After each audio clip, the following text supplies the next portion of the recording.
ನಮಸ್ತೆ. ವರದರಾಜ, ಸ್ನೇಹ ಸೇವಾ ಟ್ರಸ್ಟಿನ ಕಾರ್ಯದರ್ಶಿ. ಸ್ನೇಹ ಸೇವಾ ಟ್ರಸ್ಟು 2007ರಲ್ಲಿ ರಿಜಿಸ್ಟರ್ ನೋಂದಣಿ ಆಯಿತು. 2007ರಿಂದ ಇಲ್ಲಿಯವರೆಗೂ ಟಿಂಬರ್ ಲೇಔಟನ್ನು ಕೇಂದ್ರವಾಗಿಟ್ಟುಕೊಂಡು ಬೆಂಗಳೂರು ದಕ್ಷಿಣದಲ್ಲಿ ಸೇವಾ ಚಟುವಟಿಕೆಗಳನ್ನು ಮಾಡ್ತಾಯಿದ್ದೀವಿ. ನಮ್ಮ ಸ್ನೇಹ ಸೇವಾ ಟ್ರಸ್ಟಲ್ಲಿ ನಾವು 9 ಜನ ಟ್ರಸ್ಟಿಗಳು ಕಾರ್ಯವನ್ನು ನಿರ್ವಹಿಸ್ತಾ ಇದ್ದೀವಿ. 4 ವಿಭಾಗಗಳಲ್ಲಿ ನಾವು ಕೆಲಸಗಳನ್ನು ಮಾಡ್ತಾಯಿದ್ದೀವಿ: ಶಿಕ್ಷಣ, ಆರೋಗ್ಯ, ಸ್ವಾವಲಂಬನ ಮತ್ತು ಸಂಸ್ಕಾರ. ಶಿಕ್ಷಣದಲ್ಲಿ ಬೆಳಗ್ಗೆ 9ರಿಂದ 12ವರೆವರೆಗೂ 3ರಿಂದ 5 ವರ್ಷದ ಮಕ್ಕಳಿಗೆ ಶಿಶು ವಿಹಾರವನ್ನು ನಡೆಸ್ತೀವಿ. 2ನೇ ತರಗತಿಯಿಂದ 10ನೇ ತರಗತಿ ಮಕ್ಕಳಿಗೆ ಉಚಿತ ವ್ಯಾಸಂಗ ಕೇಂದ್ರವನ್ನು ಸುಮಾರು 10 ಕೇಂದ್ರಗಳಲ್ಲಿ ನಡೆಸ್ತಾ ಇದ್ದೀವಿ. ಸುಮಾರು 350ರಿಂದ 400 ಮಕ್ಕಳು ಈ ಒಂದು ಉಚಿತ ಪಾಠಕ್ಕೆ ಬರ್ತಾರೆ. ನಮ್ಮ ಕೇಂದ್ರಕ್ಕೆ ಬರುವಂಥ ಎಲ್ಲ ವಿದ್ಯಾರ್ಥಿಗಳಿಗೆ ನಾವು ಉಚಿತ ಸ್ಕೂಲ್ ಕಿಟ್ಟನ್ನು ವಿತರಣೆ ಮಾಡ್ತೀವಿ. ಕಳೆದ ವರ್ಷಗಳಲ್ಲಿ 4 ಸರ್ಕಾರಿ ಶಾಲೆಗಳನ್ನು ನಾವು ದತ್ತು ತಗೊಂಡಿದ್ವಿ. ಆ 4 ಸರ್ಕಾರಿ ಶಾಲೆಗಳಲ್ಲಿ ಸ್ಕೂಲ್ ಬೆಂಚು, ಸ್ಕೂಲ್ ಕಿಟ್ಟು, ಹೀಗೆ ಸುಮಾರು 1,000 ವಿದ್ಯಾರ್ಥಿಗಳಿಗೆ ಆ ಶಾಲೆಗಳಿಗೆ ಉಪಯೋಗ ಆಗುವಂಥ ವಸ್ತುಗಳನ್ನು ನೀಡಿದ್ದೀವಿ. ಹಾಗೆ 3 ಶಾಲೆಗಳಿಗೆ ಶಿಕ್ಷಕರನ್ನು ನಾವು ಜೋಡಿಸಿದ್ವಿ. 3ನೇ ವಿಭಾಗದಲ್ಲಿ ಜ್ಞಾನಸಿರಿ ಅಂತ ಒಂದು ಯೋಜನೆ ಇದೆ. ಆ ಯೋಜನೆಯಲ್ಲಿ ಆರ್ಥಿಕವಾಗಿ ಹಿಂದುಳಿದ ಪ್ರತಿಭಾವಂತ ಮಕ್ಕಳಿಗೆ ಸ್ಕಾಲರ್ಶಿಪ್ಪನ್ನು ಕೊಟ್ಟು ಓದಿಸುವಂಥ ಕೆಲಸ ಮಾಡ್ತಾಯಿದೆ. ಅದರಲ್ಲಿ ಈಗ ಒಟ್ಟು 300 ವಿದ್ಯಾರ್ಥಿಗಳು ಈ ಸ್ಕಾಲರ್ಶಿಪ್ಪನ್ನು ಪಡೀತಾ ಇದ್ದಾರೆ. ಕಳೆದ ವರ್ಷದ ಸಾಧನೆ ಅಂದರೆ ಒಬ್ಬ ವಿದ್ಯಾರ್ಥಿನಿ MBBSನ ಬೆಂಗಳೂರು ಮೆಡಿಕಲ್ ಕಾಲೇಜಲ್ಲಿ ಮುಗಿಸಿದ್ದಾರೆ. ಹಾಗೆ ನಮ್ಮ ಪ್ರಾಜೆಕ್ಟಿನ 2008ರಲ್ಲಿ ಪ್ರಾರಂಭವಾದಂಥ ಪ್ರಾಜೆಕ್ಟಿನ ಮೊದಲನೇ ವಿದ್ಯಾರ್ಥಿ, ಆ ವಿದ್ಯಾರ್ಥಿ ಚಾರ್ಟರ್ಡ್ ಅಕೌಂಟೆಂಟ್ CAನ ಕಂಪ್ಲೀಟ್ ಮಾಡಿ ಕಳೆದ ವರ್ಷ ಒಂದು ಸಾಧನೆಯನ್ನು ಆಗಿದೆ. ಆರೋಗ್ಯದಲ್ಲಿ ಮನೆಮದ್ದು, ಉಚಿತ ಶಿಬಿರಗಳು ಮತ್ತು ಕೌನ್ಸಿಲಿಂಗ್, ಹಾಗೆ ಶಾಲೆಗಳಲ್ಲಿ ಹೆಣ್ಣು ಮಕ್ಕಳಿಗೋಸ್ಕರ ಕಿಶೋರಿ ಕಾರ್ಯ, ಈ ಥರ 4 ವಿಭಾಗಗಳನ್ನು ನಾವು ಆರೋಗ್ಯದಲ್ಲಿ ಮಾಡ್ತಾಯಿದ್ದೀವಿ. ಏನು ನಾವು ಉಚಿತ ಶಿಬಿರಗಳನ್ನು ಮಾಡ್ತೀವಿ, ಆರೋಗ್ಯ ತಪಾಸಣಾ ಶಿಬಿರ, ಅದರಲ್ಲಿ ವಿಶೇಷವಾಗಿ ಮಕ್ಕಳಿಗೆ, ದೊಡ್ಡವರಿಗೆ, ಹೆಣ್ಣು ಮಕ್ಕಳಿಗೆ, ಮಹಿಳೆಯರಿಗೆ ಹೀಗೆ ವಿಭಾಗಗಳನ್ನು ಆಯ್ಕೆ ಮಾಡಿಕೊಂಡು ನಾವು ಮಾಡ್ತೀವಿ.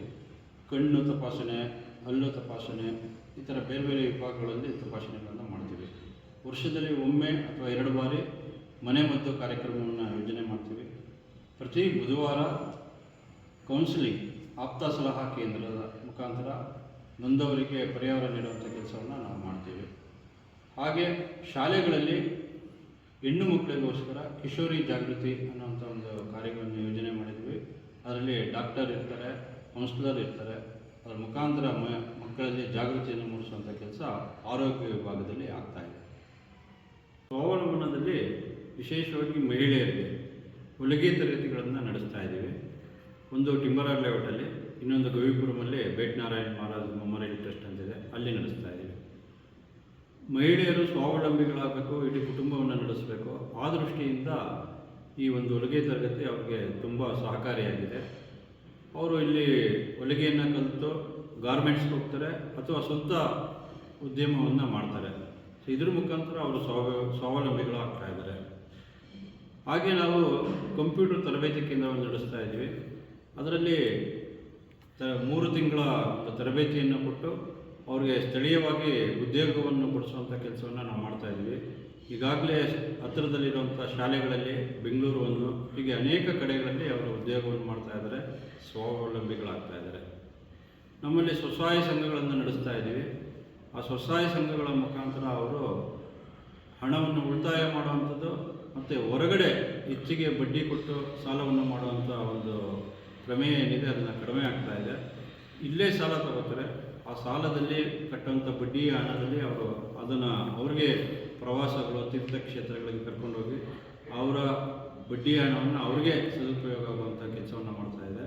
ಹಾಗಾಗಿ ಅದರಲ್ಲಿ ಅವರು ಹೊರಗಡೆ ಹೆಚ್ಚಿನ ಬಡ್ಡಿ ಕೊಡುವಂಥದ್ದು ತಪ್ಪುತ್ತೆ. ಇಲ್ಲಿ ಅವ್ರಿಗೆ ಉಳಿತಾಯನೂ ಆಗುತ್ತೆ, ಸಕಾಲದಲ್ಲಿ ತಕ್ಷಣ ಅವ್ರಿಗೆ ಸಾಲ ಬೇಕು ಅಂದರೆ ತುಂಬ ಸುಲಭವಾಗಿ ಸಾಲ ಸಿಗುವಂಥ ಒಂದು ವ್ಯವಸ್ಥೆ ಇದೆ. ಇದಿಷ್ಟು ಸ್ವಾವಲಂಬನದಲ್ಲಿ ನಮ್ಮ ಸ್ನೇಹ ಸೇವಾ ಟ್ರಸ್ಟ್ ಮಾಡ್ತಾ ಇರೋಂಥ ಒಂದು ಸೇವಾ ಕಾರ್ಯ. 4ನೇ ವಿಭಾಗ ಸಂಸ್ಕಾರ ಕೇಂದ್ರ. ನಮ್ಮ ಆರೋಗ್ಯದ ಇರ್ಬೋದು, ಶಿಕ್ಷಣ ಇರ್ಬೋದು, ಸ್ವಾವಲಂಬನೆ ಎಲ್ಲದರಲ್ಲೂ ಸಂಸ್ಕಾರ ಬಹಳ ಮುಖ್ಯ. ಹಾಗಾಗಿ ಅದ್ರಲ್ಲಿ ಬರುವಂಥ ಪ್ರತಿಯೊಬ್ಬರಿಗೂ ಸಂಸ್ಕಾರ ದೃಷ್ಟಿಯಿಂದ ಯೋಚನೆ ಮಾಡ್ತೀವಿ. ಹಾಗೆ ನಮ್ಮ ಕೇಂದ್ರದಲ್ಲಿ ಬರುವಂಥ ಎಲ್ಲ ಪಾಠ ಏನು ನಡೀತೆ ತರಗತಿಗಳಲ್ಲಿ ನಾವು ಸಂಸ್ಕಾರದ ಬಗ್ಗೆಯೂ ವಿಶೇಷ ಗಮನ ಕೊಡ್ತೀವಿ. ಪ್ರತಿ ಭಾನುವಾರ 2 ಕೇಂದ್ರಗಳಲ್ಲಿ ನಮ್ಮ ಸಂಸ್ಕಾರ ಕೇಂದ್ರ ನಡೆಯುತ್ತೆ. ಬೆಳಗ್ಗೆ 10ರಿಂದ 1 ಗಂಟೆವರೆಗೂ ಸಂಸ್ಕಾರ ಕೇಂದ್ರ ಇರುತ್ತೆ. ಆ ಸಂಸ್ಕಾರ ಕೇಂದ್ರದಲ್ಲಿ ಅವರಿಗೆ ಭಗವದ್ಗೀತೆ, ಯೋಗ, ಧ್ಯಾನ, ಸ್ವದೇಶಿ ಆಟಗಳು, ನಮ್ಮ ದೇಶ ಧರ್ಮದ ಬಗ್ಗೆ ಜಾಗೃತಿ, ಈ ಥರ ಅನೇಕ ಚಟುವಟಿಕೆಗಳನ್ನು ನಡೆಸ್ತೀವಿ. ಹಾಗೆ ಇವತ್ತು ಮಕ್ಕಳಲ್ಲಿ ಹಿರಿಯರ ಬಗ್ಗೆ ಶ್ರದ್ಧೆ ಕಡಿಮೆ ಆಗ್ತಾ ಇರೋದ್ರಿಂದ ಅವರಲ್ಲಿ ಶ್ರದ್ಧೆಯನ್ನು ಮೂಡಿಸುವಂಥ ಕೆಲಸವನ್ನು ಈ ಸಂಸ್ಕಾರದ ಕೇಂದ್ರದಲ್ಲಿ ಮಾಡ್ತಾಯಿದ್ದಾರೆ. ವರ್ಷದಲ್ಲಿ ಒಮ್ಮೆ ಅವರಿಗೆ ನಿತ್ಯ ಪೂಜೆ ಮತ್ತು ಧ್ಯಾನ ಮಾಡುವಂಥ ಒಂದು ಅಭ್ಯಾಸವನ್ನು ತರಗತಿಯನ್ನು ನಡೆಸಿ ಅವ್ರಿಗೆ ಅದರಲ್ಲಿ ಮಾರ್ಗದರ್ಶನವನ್ನು ಮಾಡಿ ಪ್ರತಿನಿತ್ಯ ಅವ್ರು ಮಾಡೋ ಥರದಲ್ಲಿ ಗಮನವನ್ನು ಕೊಡುತ್ತೆ. ಮತ್ತು ಕೇಂದ್ರಕ್ಕೆ ಬಂದಾಗ ಅವರು ಪ್ರತಿಯೊಬ್ಬರು ಹರಿ ಓಂ ಹೇಳುವಂಥದ್ದು, ನಮಸ್ತೆ ಹೇಳುವಂಥದ್ದು, ಹೀಗೆ ಪ್ರತಿಯೊಂದನ್ನು ಗಮನಿಸಿ ಅವ್ರನ್ನ ತಿದ್ದಿ ಬೆಳೆಸುವಂಥ ಕಾರ್ಯ ಈ ಸಂಸ್ಕಾರ ಕೇಂದ್ರದಲ್ಲಿ ಆಗುತ್ತೆ. ಪ್ರತಿ ವಾರ ಕೇಂದ್ರ ಮುಗಿದ ಮೇಲೆ ಅಲ್ಲಿ ಅವ್ರ ಊಟದ ವ್ಯವಸ್ಥೆನೇ ಇರುತ್ತೆ. ಇದೆಲ್ಲವನ್ನು ಮುಗಿಸ್ಕೊಂಡು ಅವರು ವಾಪಸ್ ಹೋಗುವಂಥದ್ದು ಇರುತ್ತೆ. ನಮ್ಮ ಸಂಸ್ಕಾರದಲ್ಲಿ ವಿಶೇಷವಾಗಿ ನಮ್ಮ ದೇಶ, ಧರ್ಮ, ಸಂಸ್ಕೃತಿ ಮತ್ತು ಹಿರಿಯರ ಬಗ್ಗೆ ಶ್ರದ್ಧೆ ಮೂಡಿಸುವಂಥ ಕೆಲಸವನ್ನು ಈ ಸಂಸ್ಕಾರ ಕೇಂದ್ರ ಮಾಡ್ತಾ ಇದೆ. ಒಟ್ಟು ನಮ್ಮ ಈ ಎಲ್ಲ ಚಟುವಟಿಕೆಗಳ ಪರಿಣಾಮ ನಮ್ಮ